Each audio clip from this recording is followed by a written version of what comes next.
Yeah, we're just slowing down. Just slowing down. Hi, everyone. Welcome back to a new episode of the new Unfiltered. So most of you know that back in 2020, I moved to Austin from LA.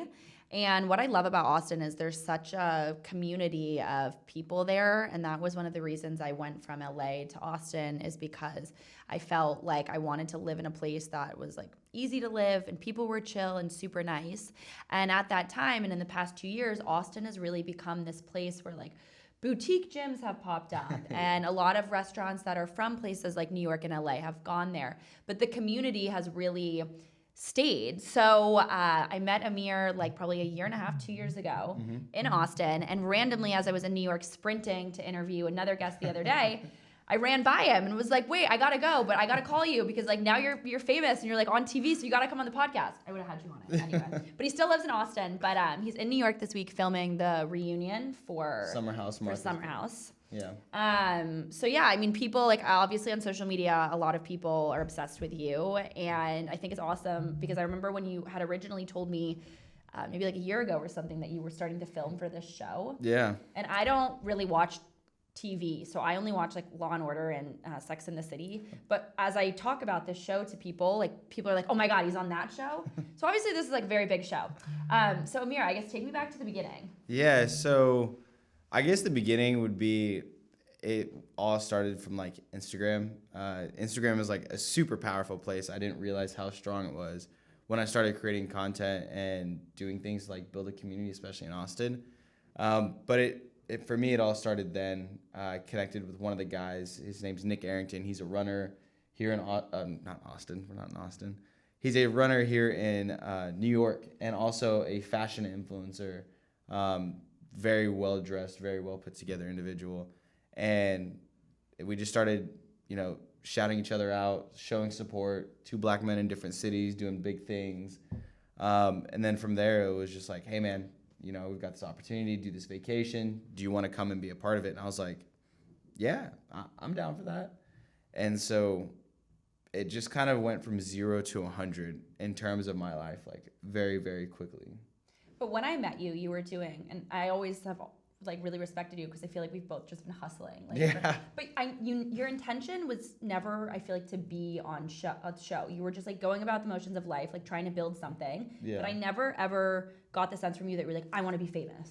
No, I've never really wanted to be famous. I've always wanted notoriety, and so that's why I started creating content. I have a very creative soul. Yeah. And so everything that I do, I want to do creatively. I started selling real estate. I wanted to do that creatively. I worked corporate. I wanted to do it creatively. And so I never wanted to be famous. And even to this day, people will stop me. And it's not I'm flooded by people. But the people who do watch the show and recognize me, they'll be like, "Oh my God, you're Amir from Summer House." And I'm like, "Yeah, hi. Yeah. How's it going? What's your name?" And just because I'm still a person. I'm still someone who enjoys meeting people, and I love sharing my light with people.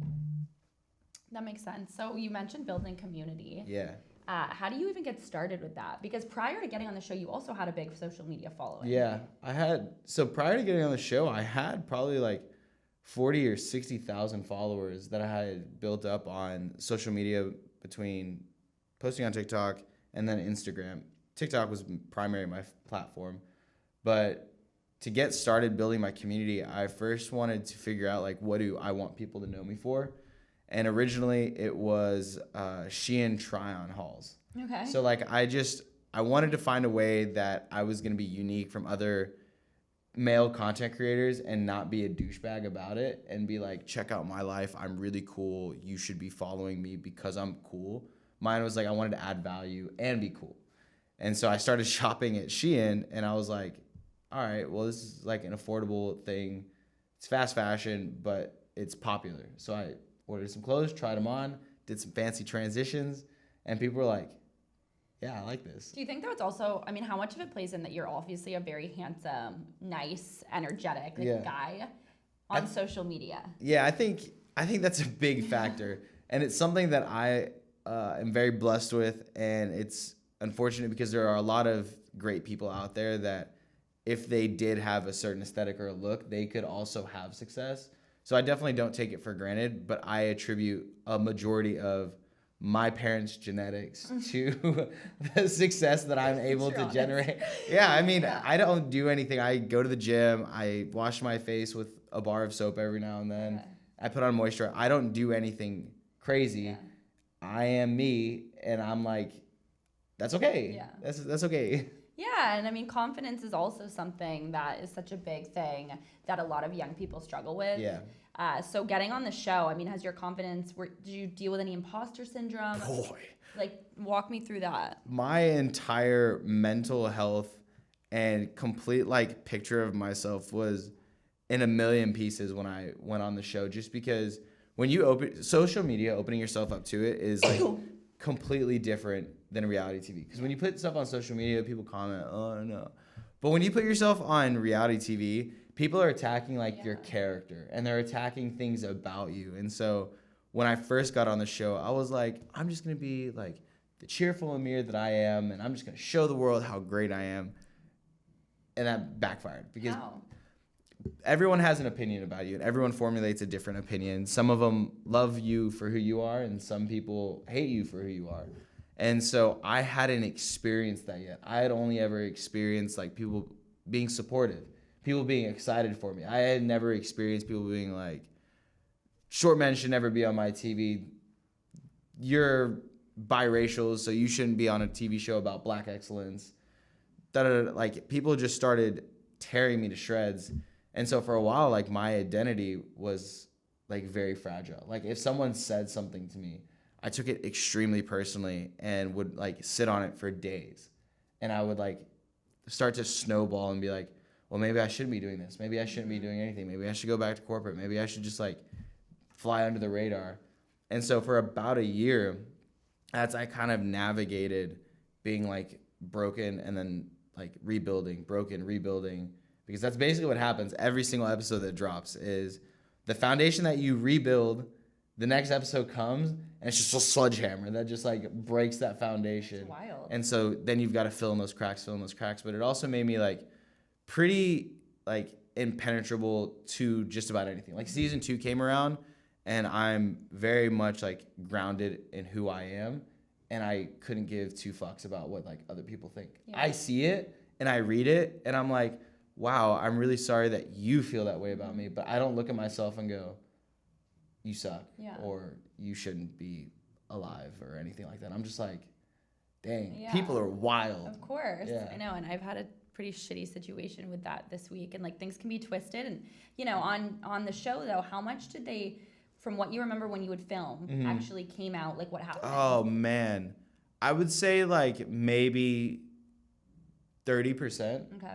And the only reason I say 30% is because there's so much like context and time that gets like cut out because we don't have a lot of time. It's between like 8 to 12 episodes. Hopefully we get more episodes as the show continues and it grows. But there's just like a lot of building and a lot of things that we go through as individuals to make ourselves comfortable with sharing with each other that gets missed because it's sweet, but it's not something that is going to be like, yeah, party, rage. And so there's some moments that are shared, but there's some moments where it's like you are in the process of creating the show. And as you're sitting there, you're like, oh, like this is going to make really good TV. Oh, this moment is going to make me look really good.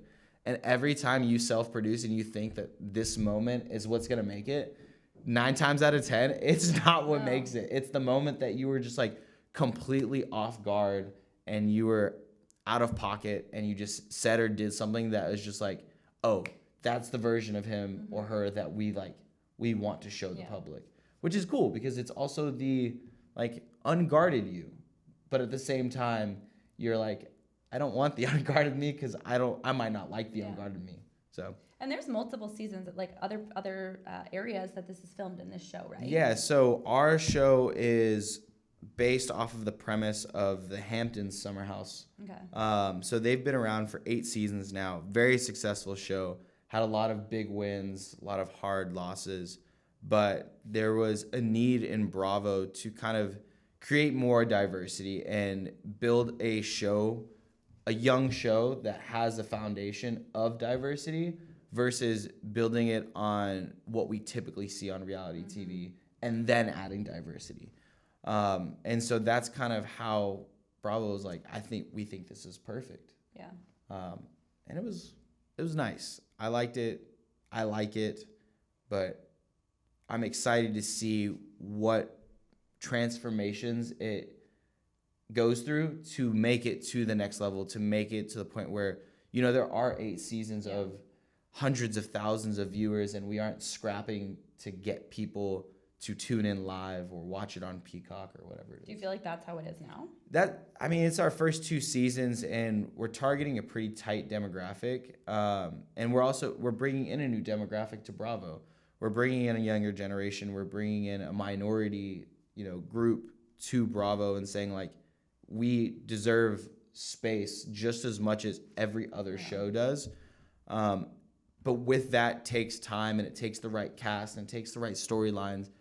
But all of those things just take time. Mm-hmm. It's not like you can just, grab the right 12 people out of billions and then be like, boom, we have a TV show. Like, it takes chemistry. It takes people being comfortable with other people to know that they can share those really dark moments and know that you aren't going to use them against you in like an opportunistic moment. Bravo, I feel like, is also very notorious for having mostly white casts. Yeah. With a lot of the shows that they've had. But, Martha's Vineyard is also such a white place. Martha's Vineyard, Nantucket. So there's how many of you on the show? 9? There's 11 of us. Yeah, so we fluctuate numbers based on season 1 and season 2. But the core group is 11, I believe. And you're all black. Yeah, so we're all different shades of black, okay. Different backgrounds of black. Just like if you were to look at it on a pie chart, and it was to say black above it, it would just be like quarters of blackish, blacker, like, and that's how they wanted it, because that is the ultimate representation. There isn't just like one form of black. Black is beautiful. Black is different. Were you conscious of, especially with a network like Bravo, knowing that this was such a different type of cast and storyline for them when you entered this show? I tried not to. I honestly came in really naive and just kind of like let my guard down. I knew about Summer House Hamptons. I had watched it once I heard what the project was premised around, but they were also very persistent on being like, we are going to be nothing like them. We want you to know, like, this is going to be a brand new show. And I'm like, looking now, I'm like, it's like this. It's like cut and paste. Yeah. But we have way more depth, I believe, which is like very much the culture nowadays. That's not even like a racial thing. Culturally, like people who are in their 40s versus people who are in their like late 20s, early 30s are like, we want realness, we want authenticity, we want story to attach to. Like, we want to feel as if you are our best friend because we know the good and the bad of you. And so that is what our show does, is like every single person on our show has a moment where like you are going to be hated and you are also going to be loved. And like, if you look at Twitter, one week, like people are casting for your head and want like you off the show. And then the next, like, you're on everyone's top 5, like, we hope they return to the Vineyard next season type stuff. So it's like, you almost have to like be naive in order to be good at this show. Because if you go in already thinking about things, thinking about, this is a new show, what could Bravo do with it? What information? How are we going to get marketed? Then you'll start to just kind of like become a worrywart. And the only thing that you can worry about is like yourself. Yeah, it's so funny. I'm starting to realize Twitter is like the next TikTok. Nah, dude, Twitter is vicious. I thought TikTok for a while. I was scared to be on TikTok or like people to leave reviews about me on TikTok, because I was like, for a while, that was the unfiltered. That was the West, right? If your face was on there, like people were allowed to do and say anything. But now TikTok is like kind of like that 50-50. People are like either really happy for you or they hate you. Yeah. Like TikTok or Twitter is just like slander. Like people. I did not realize it's I fucked up, you guys. I had no idea. You shouldn't. Yeah, you should have just left your thoughts to yourself. Yeah, and I think though that's like an interesting thing, because that's why, like, and also when you do this kind of thing for a living, like you have something to say. You're there to inspire people. Yeah. You're like 27, you're on an all black cast in Martha's Vineyard. Like, you have thoughts, and like, people should hear it. And it's unfortunate that sometimes it's perceived the wrong way. But at the end of the day, when you do anything in the public eye, that's the risk that you take. It is. It's quite literally roulette. Like, you have no idea. You just have to be consistent in what you know, and then hope that it pays off. Yeah. There's been times where like I've been vulnerable and opened up about my childhood, my upbringing, and kind of like my path to getting here, and people are like, fuck you, fuck everything you stand for, fuck everything you've been through. And I'm like, all right, so next time I just won't tell you guys anything. And then people are like, well, now you're boring and you shouldn't be on our TV show. I'm like, so do you want to hear about me or do you not? And if you don't, like, I'm fine. I'll go back to my life and creating my own platform and creating content that I was passionate about. Otherwise, shut the fuck up and listen to what I have to say, and understand that there are people outside of you who have different perspectives, different lives, and be okay with that. Like, you don't need to drag someone and be ugly just because you're hiding behind a phone. Like, were you bullied in high school? Oh, yeah. I mean, I was bullied through all grades. I didn't really peak until college. And then in college, I was so familiar with being like insecure, short, all these different things that I kind of just like didn't know how to navigate it. So when I hit my glow up, I was just like a tear. Yeah. Like, I was cocky. I was an asshole. I didn't know. I don't get that. I couldn't even imagine you like that. It took time, because like when it first happened, I was like, yeah, I'm him. And then after a while, I got used to understanding that, like, okay, you were raised wholesome, you were bullied, like, you now have a look. I'm not saying you're good looking, but you have a look that people like. Yeah. That's you. Like, go back to who you are. You don't need to be vindictive of the fact that you lived 18 years of your life, like, under people bullying you and making microaggressions towards you and doing all these things. Like, don't do unto the world as the world has done to you. Yeah. And I was like, all right.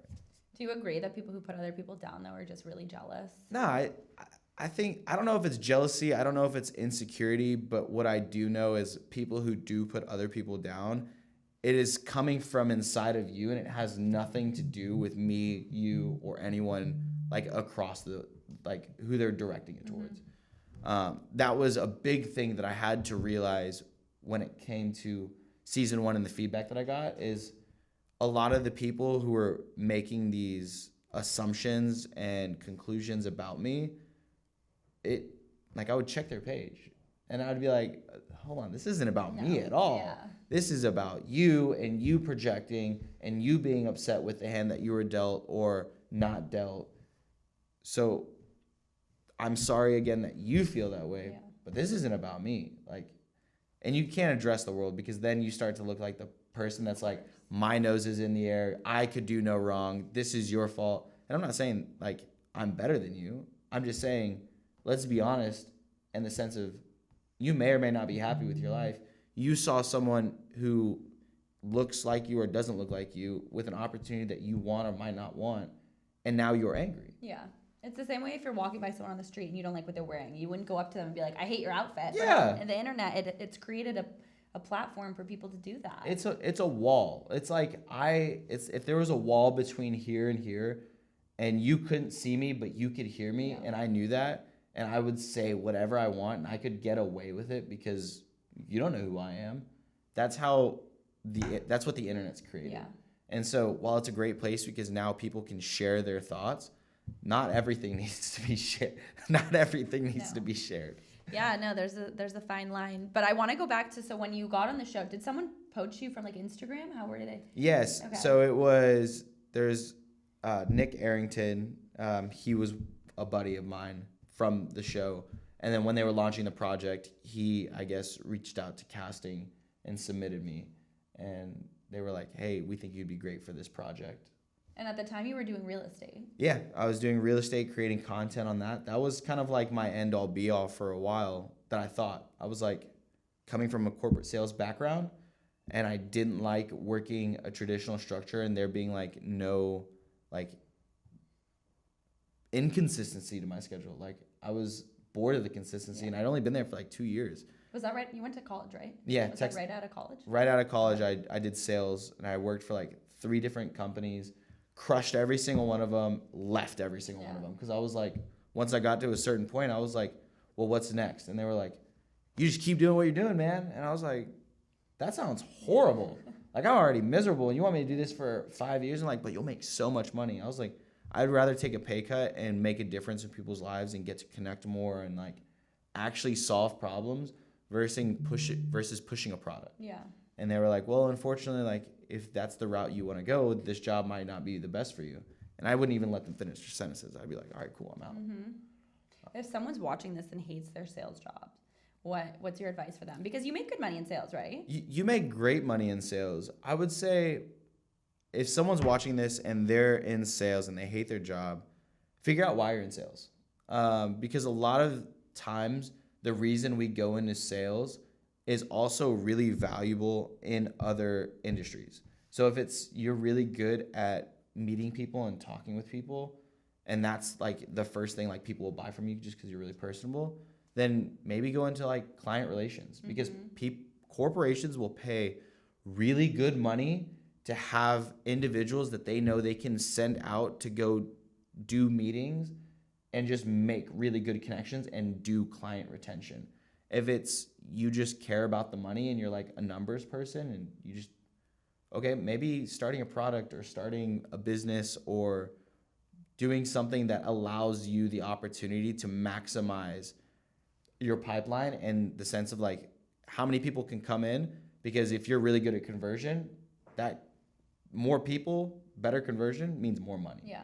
So that would be my thing. Is just figure out why you're even in sales. For me, I was in sales because I liked connecting with people. Yeah, you're a people person. I'm a huge people person. If I could get paid to like meet people and just you like shake hands. You essentially are. I mean, you kind of are. Kind of, but I wish I was doing it. I wish I was getting paid consistently. Yeah. Like I would take the consistency of like knowing I have a paycheck and benefits that over like the notoriety and the one-off like checks that I'm like, dang, this is how much some people make? That's crazy.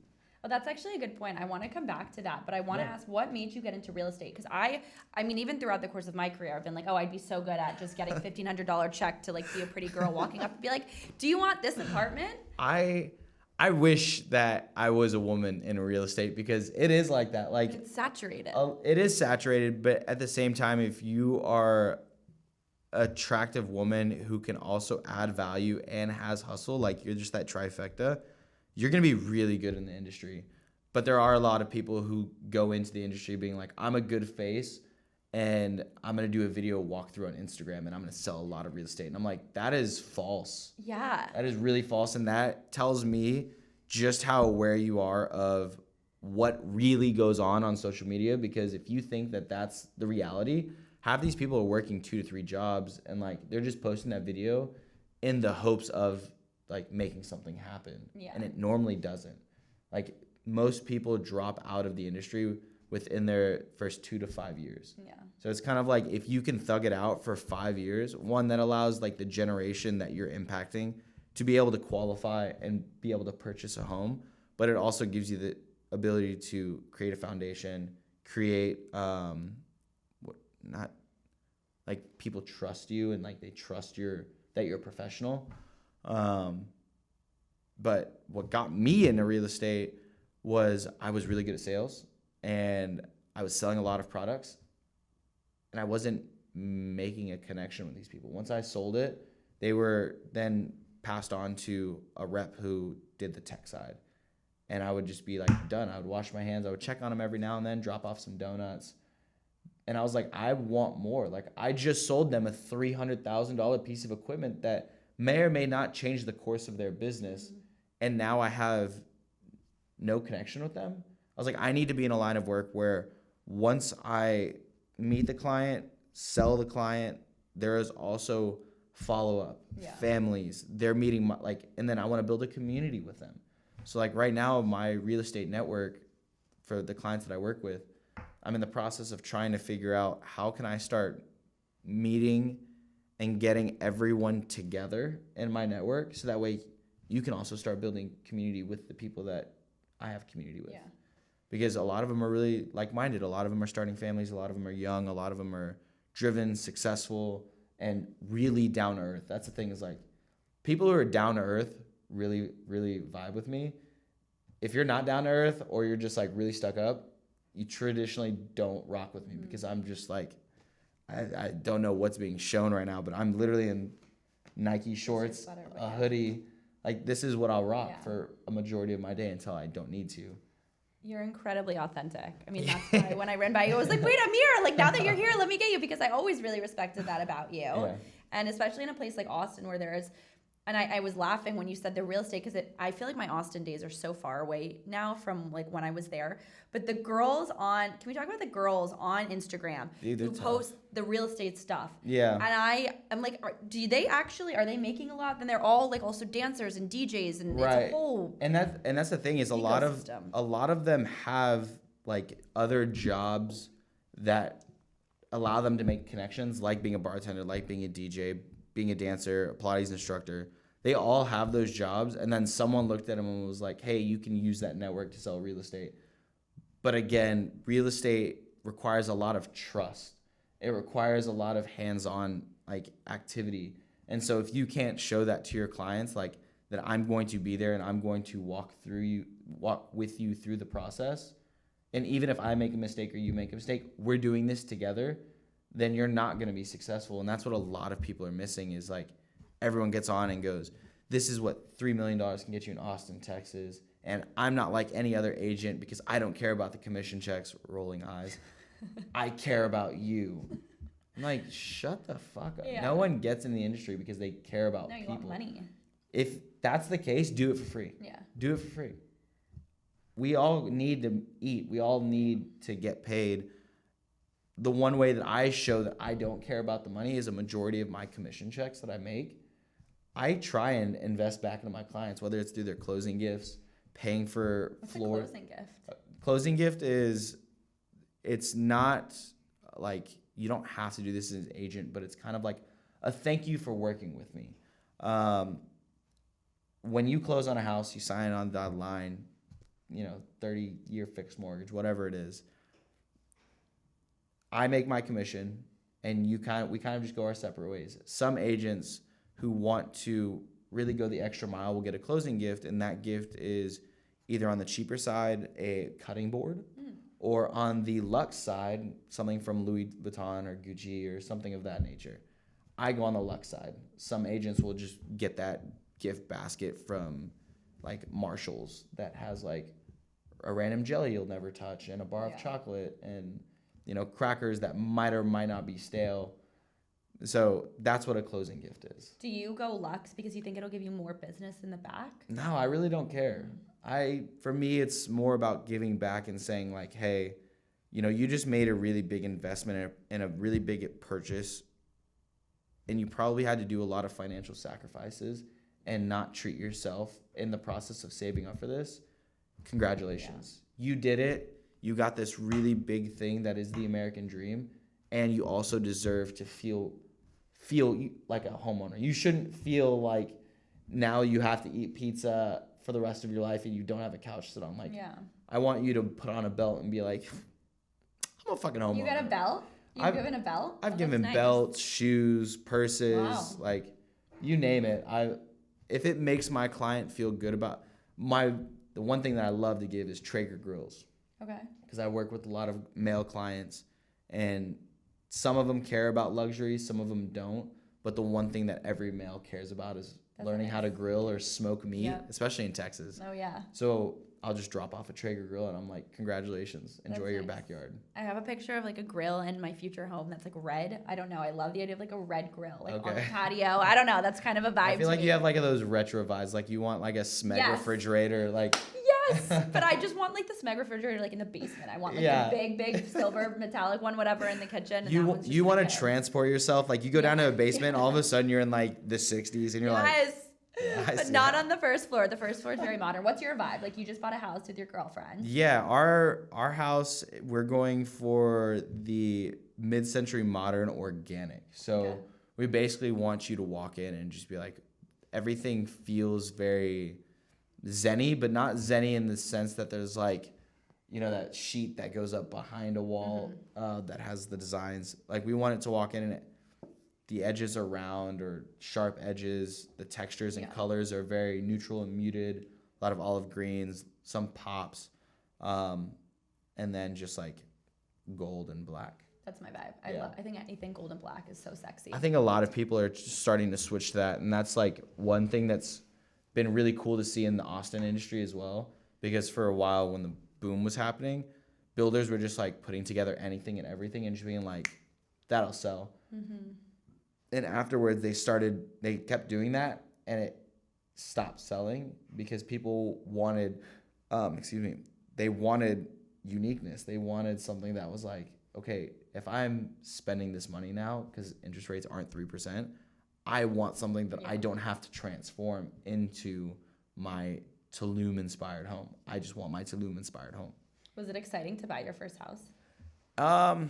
It was really exciting, but it's also been a nightmare of a process just because when it goes to the financing and funding part, you have to submit a lot of documents and they take a really deep look into like your financial history. And if you do or don't have like, you know, a lot of stability in your finances, it can be kind of like embarrassing. Like you're like, here you go. So for me, because of the inconsistency in creating content, being on reality TV, like doing all these different things, I was worried that they were going to look at me and be like, yo, so you actually can't qualify for a home. Mm-hmm. That wasn't the case. I've done well enough for myself, but just kind of like that thing, that idea of someone's looking behind the curtains or under my dress. I was like, I don't know if I like that. It seems very like visible. It's very visible, and you can't hide from it, and you can't explain because they're not going to allow you to send an email explaining 3 months of bank statements. They just want your bank statements. Yeah, they do that for me even when I go to get an apartment, and because I'm an entrepreneur, I have to give like 16 more statements. Oh, New York is crazy when it comes to like the amount of information that you have to provide just for them to be like, Yeah, it's very fast too. Yeah. Okay, so when the show asked you to be on, so what was the casting process, and then were you doing real estate all throughout being on the show? Yeah, I did real estate the entire time. I actually worked while I was filming, which I was really blessed with that opportunity because sometimes when you hop on TV, they take your phone, they take everything. That wasn't the case with Bravo. They very much wanted to know who I was, see my life, because you know, if work makes me stressed and that creates me or allows me to blow up in a situation, they're like, we want that. Or if work is my release and I just like am a workaholic and that's what allows me to de-escalate from a situation, they want to show that too. The casting process was extremely rigorous. I mean, it's Zoom call after Zoom call after Zoom call after Zoom call and constantly making sure that you are being your authentic self because one, they're recording it. Two, this is ultimately their background check of figuring out, are you going to be able to mesh with these people? And a lot of people don't understand that if you lie to them and you front and you get into the house or whatever opportunity it is, and then all of a sudden you're a completely different person, you're gone. Like, it's not a matter. They'll just kick you out of the house. They won't kick you out. There's obviously going to be a storyline and there's going to be different reasons that you weren't or were a part of the opportunity, but for the most part, like, you don't have a lot of control. Like, there are powers above you that really are riding on the success of this. So if there's anything that ruins that chemistry and that dynamic, they are very quick to make those changes to keep everything cohesive and copacetic. Oh, interesting. Yeah. So when you got there, were you aware of who would be on the show? I had an idea. They just kind of like share with you a couple of people and they're like, hey, these are the people you can expect, but we would really appreciate if like you didn't start reaching out, you didn't start making connections because we want to capture a lot of those first impressions on camera. And so I knew who a majority of the cast was, but outside of that, I just did exactly what they asked. I didn't reach out to anyone. If I did, it was not of anything where we're starting a conversation. It was like in a group setting text or, hey, someone reached out, said they're throwing this party. You need to make sure you have this attire. But Yeah. And then when you go to Martha's Vineyard from Austin, so when you got added to the show, or then what's that process? I mean, going to Martha's Vineyard from Austin is a lot of travel. I mean, you fly into either JFK or LaGuardia, and then you go to a really small airport and fly in on like a puddle plane. And was it a super sick house too? Oh man, it is so dope. Yeah. Martha's Vineyard is insane. Like, I understand now why the Obamas vacation there, because like, one, it's an oasis. I can't wait to be there a little bit earlier in the summer at some point in my life, because right now a majority of the filming we've done has been towards the end. So that way it's easier on the town, it's easier on everyone's budgets, things of that nature. But hopefully at some point in my life I'll go during peak season. But man, the houses there are just stunning, and the lots there are stunning, and it's just like, it's an oasis. And how long did you film for? We filmed for, so there's, I don't know what I'm technically supposed to say. We film for, the show shows that we film for 2 weeks, 14 days. We film for 3. Okay. So there's, again, some stuff that goes missed. And then you go out in the town and stuff, or you hang out? Yeah. First season, it was kind of like wishy-washy, especially because we were still leaving COVID times. But second season, like, we went out. I went and grabbed coffee. I met locals. I ran with locals. I played pickleball with old ladies. Like, I was like, and it's cool because you walk around the town and people either do or don't know you. Yeah. And if they know you, you're kind of like a mayor or a celebrity. And so you definitely want to make sure you come off in the right way. But if people don't know you, it's kind of an opportunity for you to just like have a free vacation and experience like, what is Martha's Vineyard? Why are these people living here? Why do people visit here? Why is it one of the most sought after places in America? Yeah, I've never been there, but I know like that vibe in the Hamptons and Nantucket from just growing up in Eastern Connecticut. I want to go to the Hamptons this year and explore like what the vibe is there, because I feel like what I know about the Hamptons and what I think I know is a complete 180 from what Martha's Vineyard is. Yeah. I will say from what I know about Martha's Vineyard, it's probably a complete 180. But if you have any expectations of what the Hamptons is, it's probably going to meet all of them. That's crazy. Bouginess and and wealth. But that's the thing, is like, I'm cool with that. So I already expect that going in. What I want to see is like how people party. Because I've watched Summer House for so long, I think that everyone parties in the same fun and unadulterated way that they do. But I also know that's not the truth. Yeah. So I'm kind of like, I want my world to be opened up to it, so that way I can like be like, this is exactly what I thought. Yeah, it's wild, and I mean, I've been to Hamptons parties, and it's just like what you see in the movies. And I feel like, I mean, you didn't come from everyone's dressed in all white, decked out in jewelry, photographers everywhere. And I mean, you didn't come from any money, right? No. And like same. Not. So when I've gone in those situations, and sometimes it's just like, I mean, the word infatuated is not the right word, but it's crazy how people can grow up like how we grew up, and then people can grow up like that, and they didn't have to work for any of it. I know. I've got friends, and I've made a lot of friends because I might not have came from money, but I've met a lot of people who have money, and me being me, I've like just became friends with them because I'm like, cool. I eat at McDonald's, you eat at McDonald's, like we're still people. You just have a different bank account. Yeah. Well, guess what? We both eat at McDonald's. I've made a lot of friends who have had really great opportunities because of like generational wealth of their families, or they founded a tech company that just popped off and now they're retired at 26. And sometimes I'm like, wow, like what it would be to be you. And then other times I'm like, I'm really happy with my life, because like the phrase more money, more problems is like 100% a thing. Yeah, it is. And that's like, even with reality TV, as you start to become on a reality TV star, a lot of people start looking to you to kind of be like their model, which means that you start buying expensive clothes, you want to come off in a certain way, and all of these things. Sometimes these checks don't look like that. Yeah. So a lot of people are fronting to be able to hold up an image that isn't real. And that's what I feel like when you have money, it's like that depending on who you are. Granted, people who have money and it's like it's a customary, they don't care. Yeah. Right?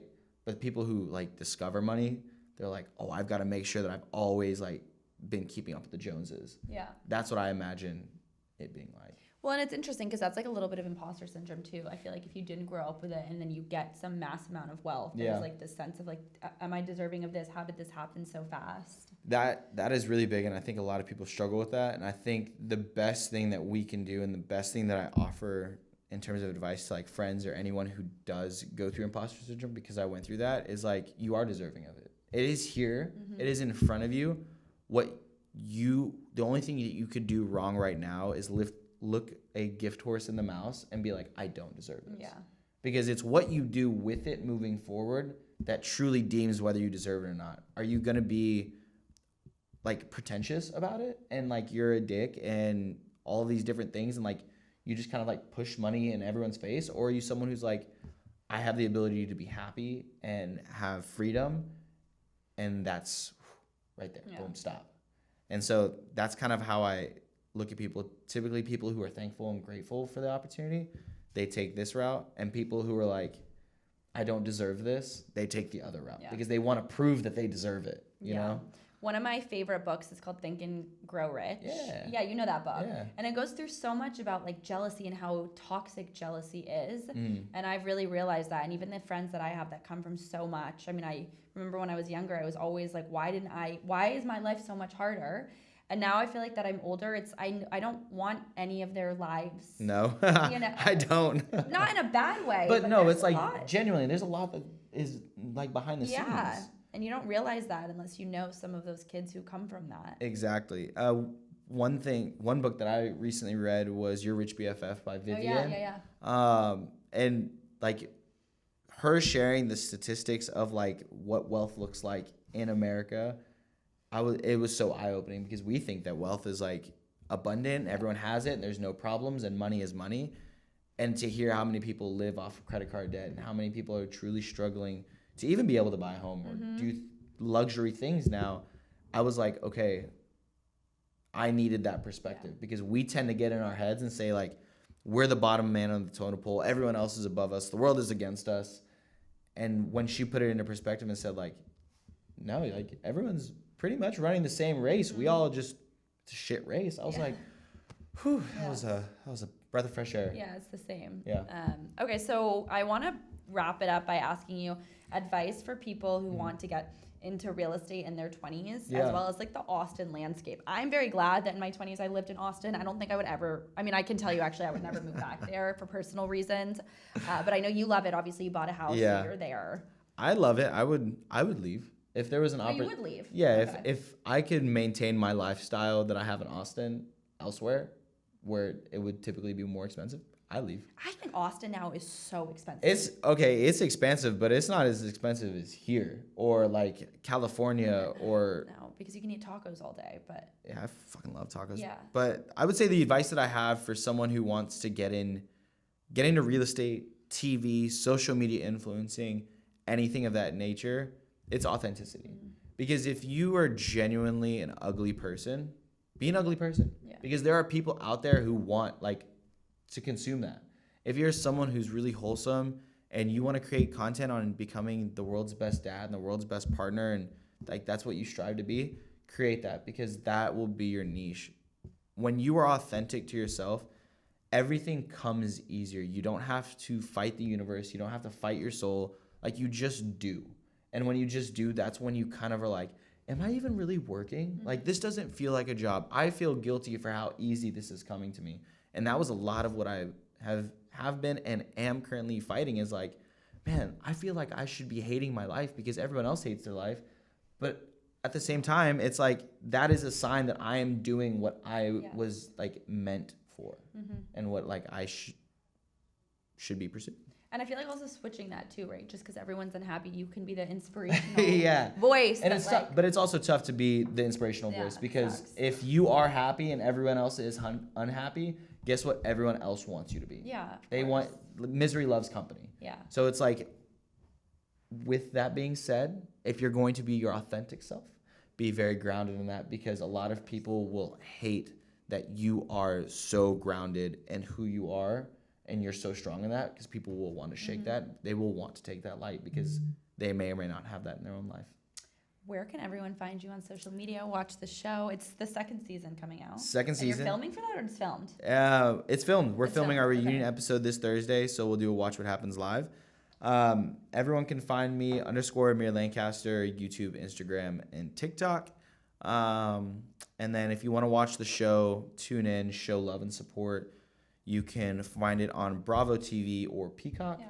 And then just use #SummerHouseMV. I think it's sick. I mean, it's the first all-black cast, right? Yeah. For a Bravo show. I mean, that's just awesome. Yeah. You're like making history. Quite literally making history, but sometimes making history comes with a cost. It comes with an extreme cost. Everything, though, comes with a cost. But Exactly. Amir, I'm so proud of you. Thank you so much. Thank you for everyone who tuned in. Head to the show notes to find out more about Amir, as well as where you can listen to other episodes of the new Unfiltered. And make sure to also check out Metro Podcast. We're filming this today. I'm putting this in the show notes below as well. And I'll see you guys next week for a new episode of the new Unfiltered.